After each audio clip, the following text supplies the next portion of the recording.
All right. So, I know we've been having a silly time on this podcast for a while, Chris. Would you agree? We're pretty silly. But you know what? We gotta rein it in. We have to rein it in. Yeah, we gotta rein it in. We gotta quit horsing around. Oh, Don, that was low from you. Well, if you didn't gather it off of Don's punniness, we are talking about horses. I would like to formally apologize for how I opened. Do not apologize. You are just being yourself, and that's why we love you. Well, we had so much fun talking last episode with Lucas about the new horses that we got in the Crown Tundra. We thought that we could actually, or you actually realized that we had not talked about horses yet, right? Yeah, I realized. So the idea for this episode actually started out with some friends of mine that I team build with, and we realized that we almost have enough horses to just have a full horse team, basically. Well, I think you could technically have a full horse team. It just would be bad. Do we have? I guess you could use Eviolite Mudbray. I was saying like you could have Ponyta and Rapidash. Yeah, either way. So I guess you could have a full horse team. It would just be bad. It would just be bad. But so how many are we up to? Okay, I don't have anything in front of me. I'm going to try to sit. So we got Ponyta, Rapidash. So that's 2. Yeah. Then we got Mudsdale and Mudbray, 4. Yeah. We got the latest horses. We got Ice Horse. We got Ghost Horse. So Glastrier, Spectrier. 6. We got Zebstrika and Blitzel. Blitzel. Yes, we got that one. So we have like eight horses basically. 8 horsies. Yes. Well, there's Horsey, but he's not a horse. He's a seahorse. Okay. Well, we've got some fun stuff to deal with, so let's just jump right into the news.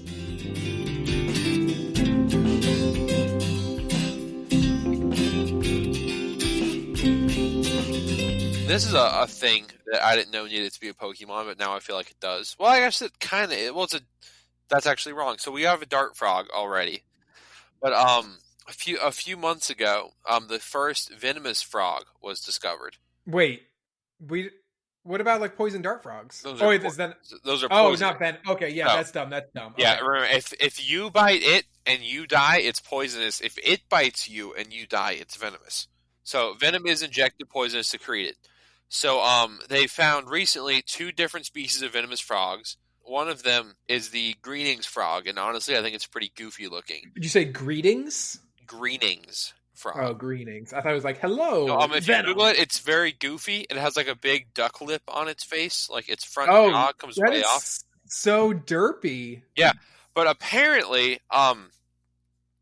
an individual, I believe it was Greening, was the person in question, saw this frog that they didn't recognize, so they grabbed it, and then it rubbed its upper jaw on their hand, and the spines in the jaw envenomated him. Apparently, there was intense, immediate pain that radiated up and down their arm, and it lasted 5 hours. And because they were so deep in the I believe it was in the Amazon in Brazil, they were so deep out there, they kind of just had to roll with it and hope he didn't die.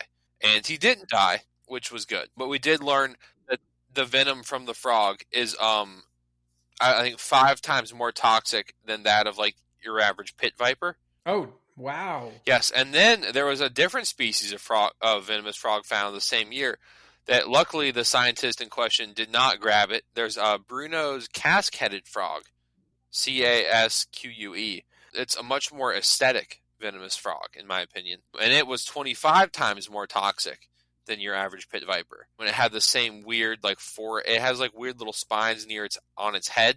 It has tiny spines on its upper lips. Mm-hmm. And it stabs you with them. I mean, that's what I would do with spikes on my lip. Yes. Apparently a single gram of the venom from the Bruno's casque-headed frog would be enough to kill 80 people or 300,000 mice. So, don't grab it. Yeah. Well, I feel like that's a general rule if you're traversing the Amazon is don't touch the frogs. Yes. That said, I kind of want one. I mean, it is a little cute, but it could also kill you. I guess, though, now that I think about it, I feel like Toxicroak is more venomous than poisonous. I mean, he injects you with his little like thing. But I mean, his ability is poison touch, but he has like it's like it jabs you, and he's got kind of spiky elbow bits. Yeah. So I don't know. I feel like he's more venomous than he might be more venomous than poisonous. Because if you attack him, you don't get poisoned, but if he attacks you, you do, which makes me feel like he's stabbing you with his little elbow. Because I mean, some dart frogs are poisonous enough where if they're just on your body, they can poison you. So I guess he has that line. But I kind of want a venomous frog. Oh, do you know about the mustache frog?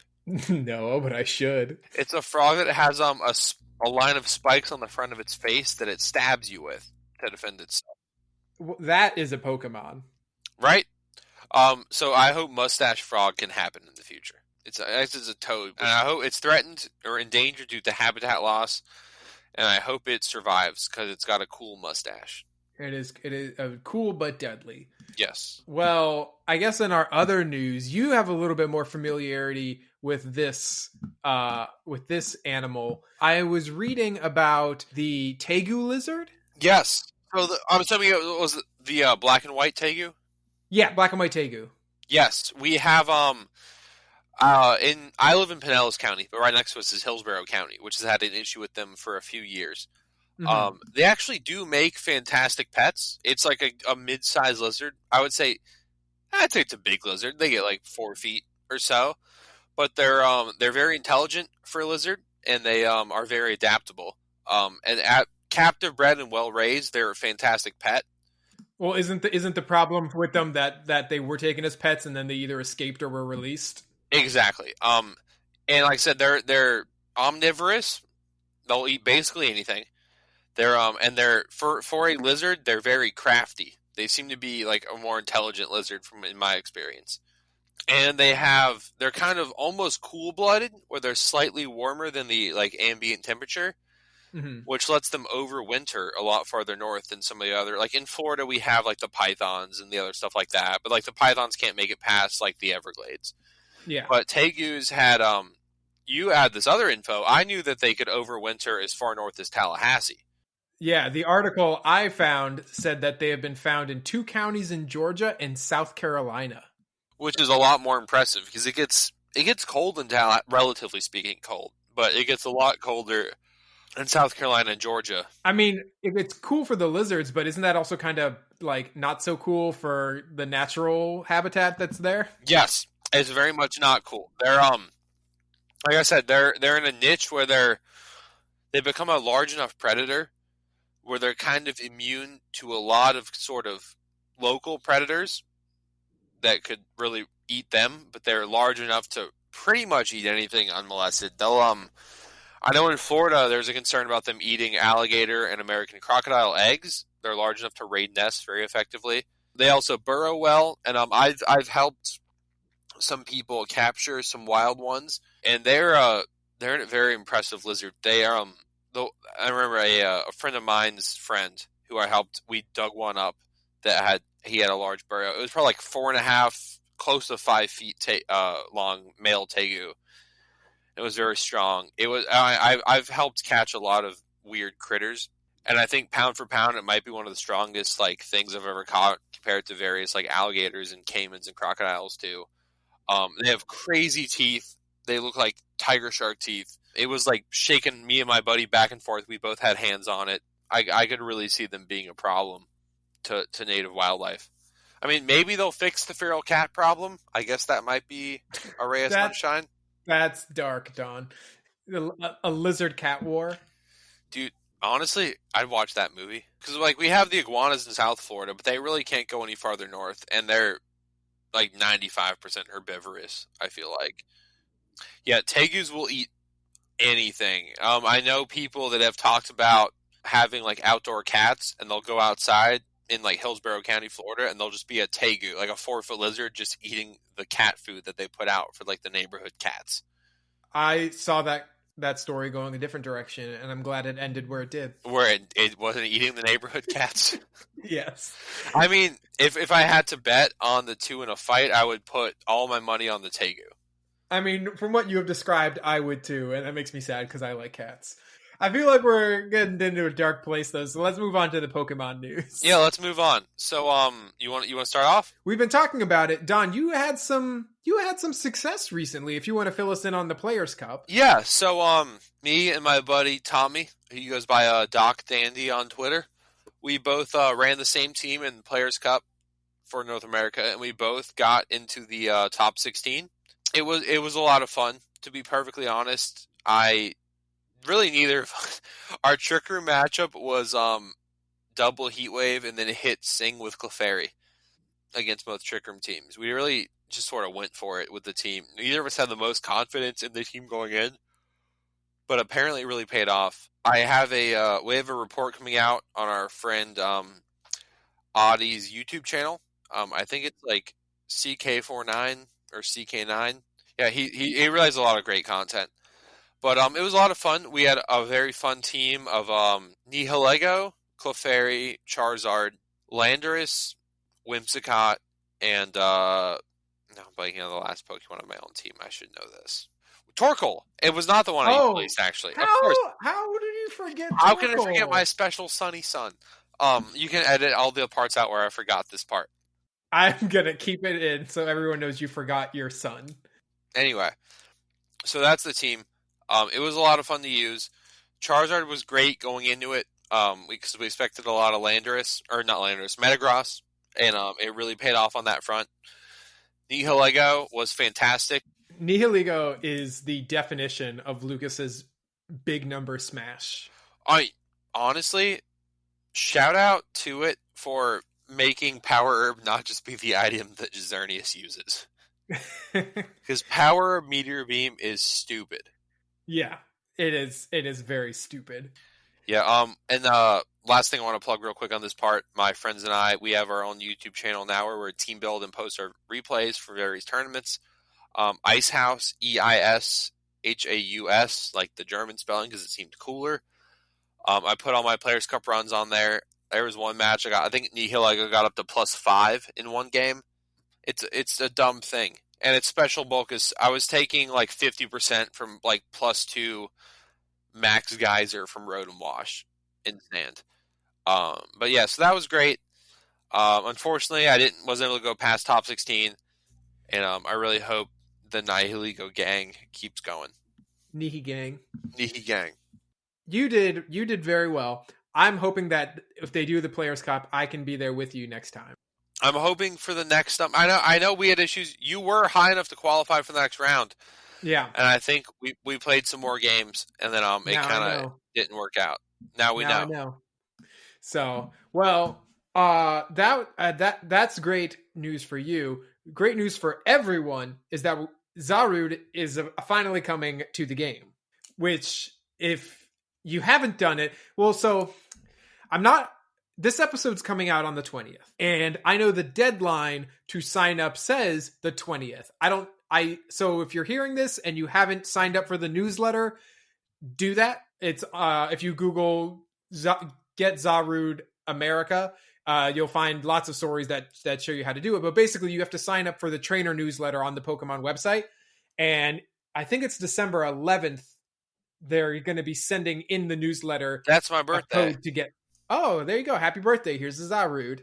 But that's how you're going to get it. So if you want them, make sure you do that. I think you should still be able to do it on the 20th. And if not, then this is just rubbing salt in the wound. Yeah. I'm kind of disappointed in Zarude, honestly.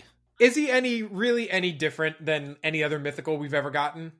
Some of them are better. I feel like he's just... Leaf Guard is a lame ability. I don't know. I just feel like it's lame. And I apologize if there's any Zarude fans. It looks like... I think the design is cool. Its utility is maybe Mojo Jojo and Incineroar had a child. But I love Mojo Jojo. I do too. But it's Grass Dark is a questionable typing. At the end of the day, I think it looks cool, and it's a new Mon. So new Mons are always fun, even if they aren't the most... Oh no, I think it's cool. I mean, we can't use mythicals anyway, so how good they are isn't really relevant. Well, moving on in the news, the last thing is there was just one massive dump of info on Pokemon Go. They're raising the level cap to level 50.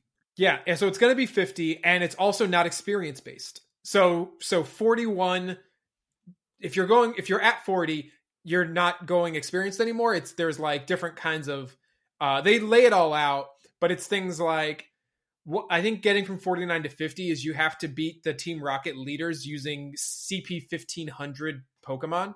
So there's some like wild kind of quests to do in it, and that seems pretty cool, pretty unique, and I'm excited to see what they do with that. But more importantly, they're releasing Kalos Pokemon. Oh. And so I believe, if I'm remembering off the top of my head, it's all the starters. So Froakie, Fennekin, and I always forget the grass one. Chestnut or whatever. Chespin, whatever. Chespin. Lame one. I don't apologize to the Chespin fans out there. This is probably the only one where the water type is my favorite. Oh, I normally go towards water types except Sun and Moon because I don't like clowns, so I don't trust the Popplio line. They have, so you get the starter lines, you get Bunnelby and Diggersby. Klefki is a region lock to France. Yes, because the French love house keys. Everyone knows that. Little known fact, the French love keys. Fletchling, so we can get our oh my god, I'm blanking on the name. Talonflame. We can get our Talonflames, and then also Litleo. So they went like all in on the fire ones in this release. But that I'm excited for all those. I'm excited to get Froakie to battle with because I think he's going to be fun. And then also the Kanto Cup is happening right now, which I don't think you are participating in, but I'm having a lot of fun. It's a lot better than the Bronzer Cup, aka the Little Cup. That just I saw a lot of tweets about how like busted Bronzer was. I will readily admit that I used Bronzer because it was broken. But the Kanto Cup is a lot more diverse, and I'm having some fun. That was a lot of news dumps. So let's just jump right into the topic at hand.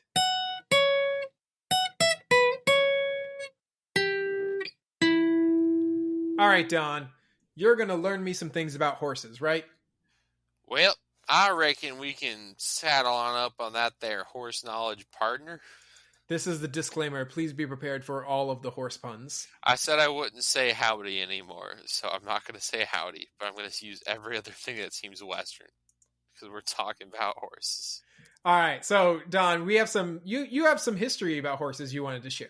Yes. So, we'll start off with the origins of horses. Honestly, horses are kind of an interesting group of critters. They originated in North America about 50 million years ago. The original horse ancestor was a dog-sized critter named Hyracotherium. And they were like definitely a prey animal. I mean, horses have kind of always been a prey animal, but they were food for a lot of other cool critters like the terror bird, which has some Galar Zapdos vibes. It was a ground-based bird that ran around and ate them. I'm glad that the terror bird does not still exist. As am I. I bet they would have been delicious though. But horses were neat because they kind of went the opposite direction of humans.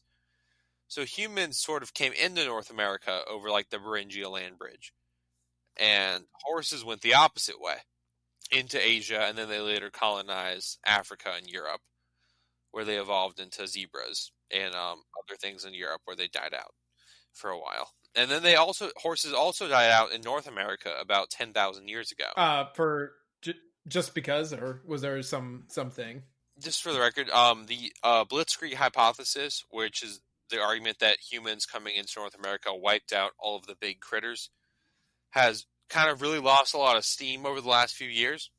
And now it's believed to mostly be like climactic shifts and stuff really was what doing the animals in. And I'm sure like our ancestors, for sure, they got a few here and there, but they don't think they were the main factor anymore. But we think it was really climactic shifts. So the horses died out in North America. They persisted in Asia and Africa for the most part, in Europe. And Asia's where they were first domesticated, right? Correct. That was about 4,000 to 3,000 BC. Horses were domesticated in Asia. And initially it was just for the milk and the meat. They didn't become a transport animal until a little while later. They were sort of just like your generic like goat or cow. Yeah. And then they became like a more of an animal of transportation. And then they slowly crept westward over the centuries, which it's really interesting. If you look at like I think it's like Egyptian hieroglyphs. You see, for a while, horse archers, up until like the 1500s, horse archers were like the dominant battlefield tactic. That's why the Mongolians were able to just dominate up into like Central Europe for a while. But for a while, like knowledge of horses and how to care for them, especially like the farther west you went, was like a very like secretive and like esoteric art. Like we have like hieroglyphic evidence of like Egyptians where they would fight in pairs of two, and while one guy would try to shoot his bow, also like in the hieroglyphs they were sitting way too far back on the horse, where it's like modern horse riding tactics or like other more Eastern horse riding tactics at the time. And while one guy would shoot his bow, his buddy would hold the reins of his horse because they weren't able to like just not let go of the horse yet. It was like a very secretive knowledge almost to take care of horses and maintain them at the time in a lot of areas.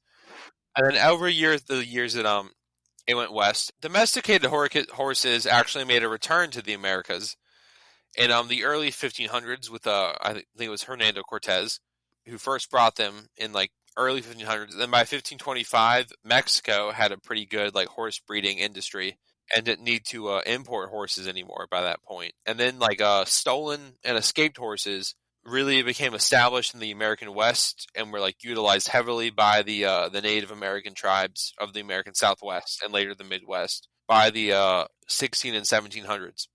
Well, and I think the thing that like the biggest takeaway from this too is that wherever horses have gone, they've been a game changer. Absolutely. The mobility of that horses offer, the fact that for a long time it was just, I mean, easily the fastest way to get around, plus the fuel was just on the ground. And especially any culture that could figure out like horse plus archery was just automatically the ultimate military power in its area. You could argue this back and forth, but I kind of view horses as one of the more impactful creatures in terms of like human development. Like they enable. I would even argue the most impactful.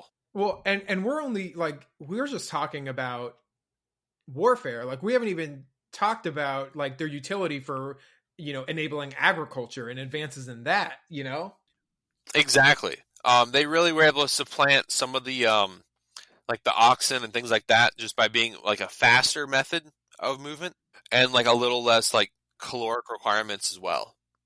And I mean, there's a reason that when someone works really hard, you call them a workhorse. Yeah, it just means they're just grinding it out. They can work all day. They're fast, have pretty good endurance. They're just they're kind of like the ultimate. Just I was about to say workhorse again, but we just said workhorse. They're kind of the jack of all trades. Yeah. Well, so you hit us with a lot of history. What about do you have any modern tidbits on horses? A bit. So I will shout out to my sister Lauren. She's also on Twitter as Rock Slide Flinch is her Twitter handle. So many people. Oh, she's a Pokemon player too. Yep, she does some VGC with me. We go to events stuff together, or we used to back in the before Corona times. Then she actually helped me out a lot with figuring out the more modern horse-based things. She was good modern horses, which we can sort of tie in to the Pokemon if we want to sort of dip into that at the same time.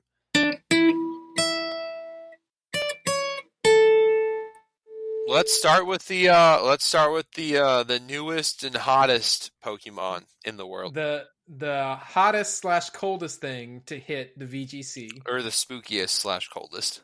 So we have the new ones, Glastrier and Spectrier, which, as I pointed out in the last episode, very abundantly clear that these are the names they're drawing from historically Destriers, which was another name for war horses. And we're talking like the epitome of a war horse. Yes, at the time too. I mean, at the in like the time of like the Middle Ages when like cavalry was at its like peak in like the Western world, Destriers were just the highest echelon of horse. They were worth like more than the average person would make in a lifetime.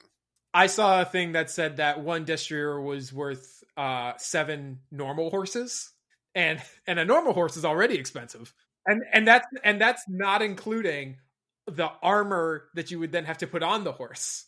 Yeah, because your other horses were like coursers and palfreys, which were like considered to be also war horses, but weren't quite the same. But a destrier was like the combination of the speed, the power, and the strength to carry like a fully armored knight in the battle. Yeah. And carrying a fully armored knight is no small feat. Not at all. We're talking like a grown man with full body armor, which what like 50 to 100 pounds additional. Yeah, and these were.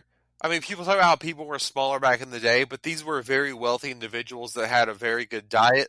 So they were honestly probably like size and weight wise a lot closer to a modern person than what you'd imagine. So you're talking about like potentially a 6-foot individual, so maybe 200 pounds. They're very strong. They've been working out their whole life, plus another 100 pounds of armor. And then the horse has its own armor. Exactly.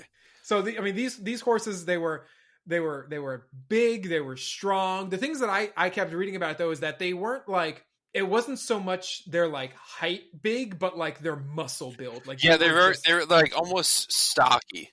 Like they're because it's destriers is what you associate with like your heavy cavalry charge, where like maybe your archers or your light troops weaken up the enemy formation, and then you send in your shock troops, your big heavy guys in heavy armor. Their horses are heavy, they have big lances. Led Zeppelin's playing in the background, and they're just charging in there. For any of our more horse inclined or equine inclined listeners, these horses I saw were up to 16 hands in size, to give you a little bit more of an idea, which, as I learned, the standardized measurement of a hand nowadays is 4 inches. So whatever 16 times 4 is, 64 inches. Yeah. Is that math? Okay, yeah, 64 inches. So that's how, up to their shoulder, that's how tall they were. Yeah. So that's a big critter right there. And then I think I saw that it was specifically William the Conqueror brought destriers to England in the 11th century. Yes. I mean, it just took off with, knights and the kind of jousting tournaments where those were the horses that were used because of their strength and their drive. They would be trained to bite the people in front of them. So like you would charge them with formation, you'd be slashing and stabbing with your lance and your sword. And your horse would also be like pawing with its front hooves and biting the opponents as well. Pawing with its front hooves is a very, very nice way to describe trampling your foes. Yeah, I made it sound friendly. But that training was intensive because they had to sort of like overwrite a lot of the horse's natural instincts. Because like you think about battle, there's loud noises, there's blood scents everywhere. Like a lot of these things would scare horses away. Yeah, so this is something I was going to tie in later, but I'll bring it up now. So, yeah, horses, which is why I said I grew up with a younger sister who like went really into horses. She didn't go like horse girl. She meant more like practical with it. Horses don't really like me, I feel like, but it's also because I don't trust them. Because your average horse, weighs like 1,000 pounds, but is also scared of like a plastic bag that blows weird and then will like shake you off and break your spine. Which I don't like that. I'd rather have a critter that just is actively hostile to me, but isn't afraid of random things. A lot of like for a war horse, you want to overcome that instinct for horses to be afraid of things. And so that's actually the origin of dressage, which I always made fun of. It's the weird horse dancing sport that's in the Olympics now, where you teach your horse to walk sideways and backwards. That started as a method of training war horses, or you would train them in like weird maneuvers like that, and it helped like teach them to overcome their instincts to flee. So it has a practical root in battle. I actually thought, until my sister told me about it, I thought it was like just a goofy horse dancing thing. So we went from training for battle to goofy horse dancing. Yes, but now I respect it a lot more. I appreciate it now because I don't trust horses and I'm kind of scared of them. It takes a lot of work and a lot of practice, and it is very impressive. So that's the overall. But let's get into the specifics. So we tied Glastrier and Spectrier to more folklore type of things last time. You have some more real world connections this time. So Glastrier, there's a horse called a Frisian, which sort of sounds like freezing, which makes a lot of sense because ice horse. Also, so destriers, sorry to backtrack a bit, but destriers no longer, the breed does not exist anymore. But there are a lot of breeds that descended from them.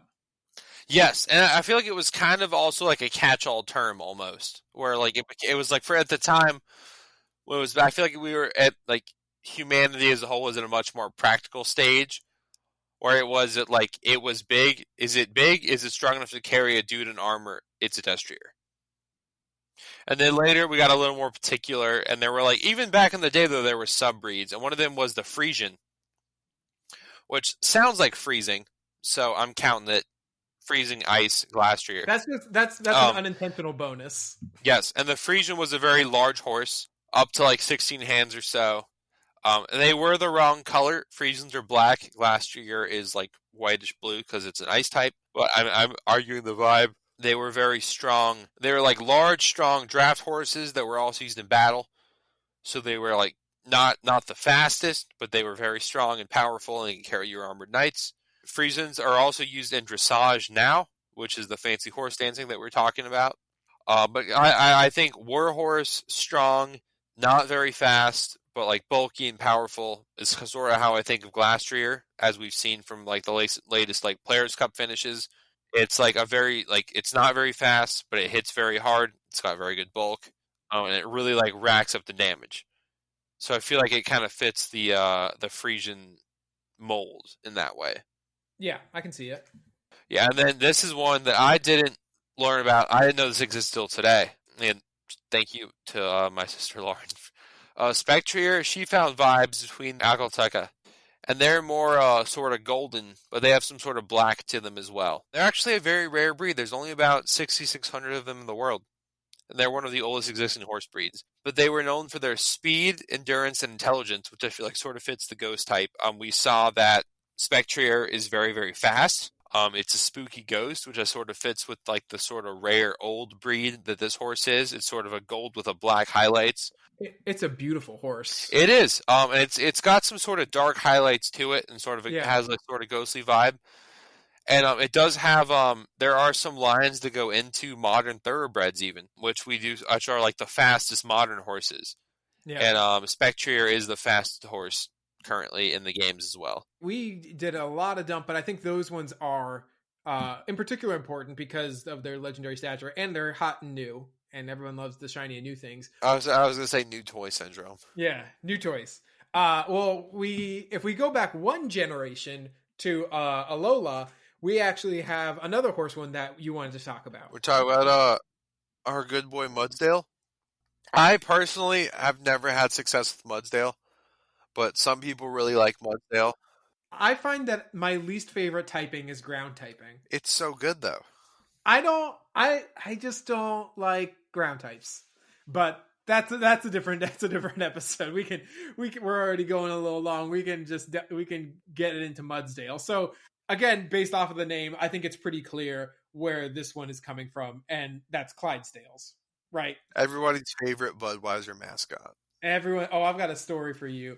But I think there's a part of me that is a little sad that Mudsdale was introduced last gen because Clydesdales are from Scotland. That's a good point. I saw that in the show notes. I didn't even think about that. And yeah, so Clydesdales originated in an area in Scotland called Lanarkshire around the River Clyde. So Clydesdale. I'm convinced that if Mudsdale had been introduced a couple gens ago, we would have gotten a regional version of it in this one. But because it was so new, they just kept it, you know? Yeah. I have some more fun stories about Clydesdales if you want to fill us in on some of the like more dynamics about them as a breed. I know they like sort of they're obviously like your classic big horse, obviously Scottish breed. They're bigger than destriers. Yes, they are. They're an enormous draft horse. They like very large draft horses are like very large horses that pull things basically. Yeah, think of any like all the horses that do like agriculture and logging work. Like yeah. Also, pulling big kegs of Budweiser around. Yes.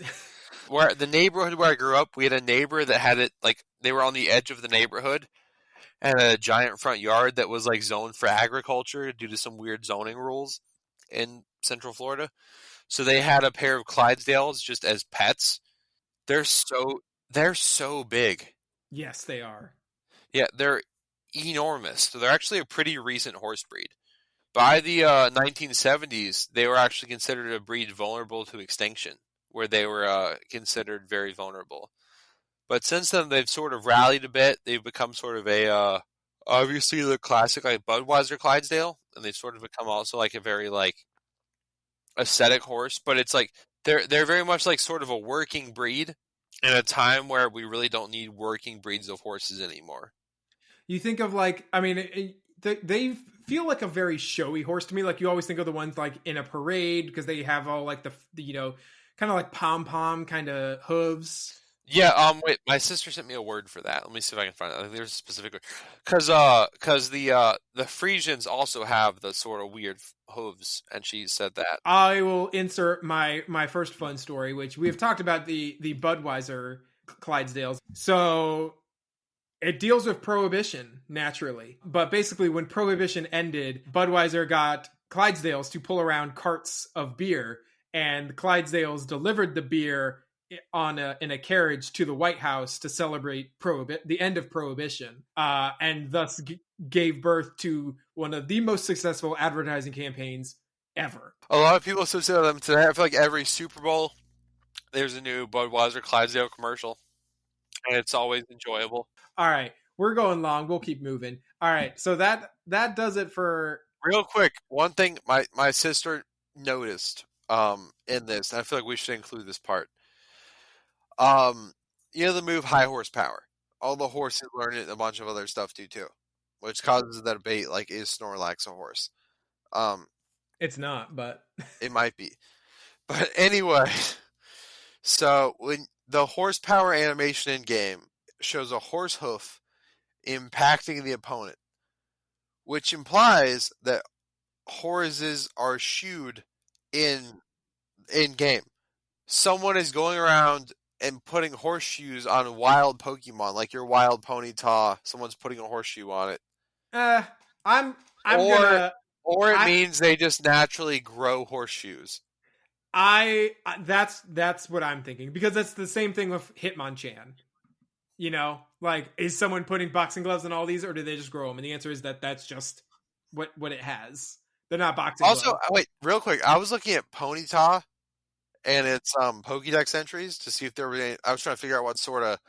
My sister thinks it might be an Arabian, which you can look into later if you want. But all the entries on Ponyta basically have it being like a foal or a colt, where it's like a young horse that doesn't stand up straight for a while. Yeah. But the Pokemon Stadium entry just says it can jump over the Eiffel Tower. Okay. Every other Ponyta entry is like, its legs aren't strong yet, but then it gets better. And then it's like OG Pokemon Stadium's like, it jumps over the Eiffel Tower. Also, why is that like the only reference to like the real world in the games? Yeah, actually, that's a weird reference. Like, it's this fantasy world, completely different, and then it's like, oh yeah, Eiffel Tower. To be fair, the Pokemon Stadium games were so early. I mean, they might have thought it could have only been one round of things yet.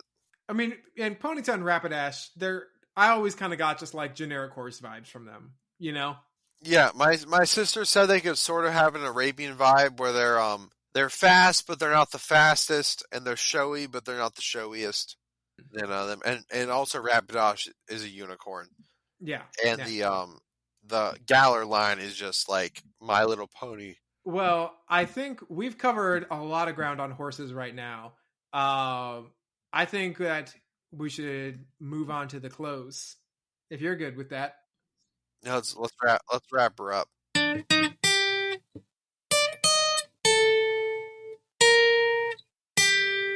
Well, I reckon we done got through the spur of this here moment. That was a stretch, Don. Oh, yeah, I couldn't think of anything at all. Did you pull something working on that stretch? Oh, dude, I Olympic gymnast level. Honestly, 1 second. I'm looking up horse puns. Oh no, the only other one I can think of is Don. Do you have anything else to add? Nay. That would have been better. Hey, I got a horse pun for you. Okay. So what did the Clydesdale say after he went to check his 401k? What? I'm financially stable. Oh my god. Well, on that note, that is the sparkling note we will leave you, valued listener, with. Thank you very much for listening to another episode. We hope you learned something about horses. Got a great slew of episodes coming up. Lucas has got some great content. He's going to be joining back with us for a special holiday episode upcoming, which I'm looking forward to. I think it's going to be great fun. But again, thank you very much. If you could, please leave a review on your favorite podcasting app. It helps others find the show. Again, thank you very much for listening. Yep, y'all can mosey on now there, partners. We're gonna cut this before Don makes any more jokes. All right, see you next time, everyone. Bye. Thank you all for coming out.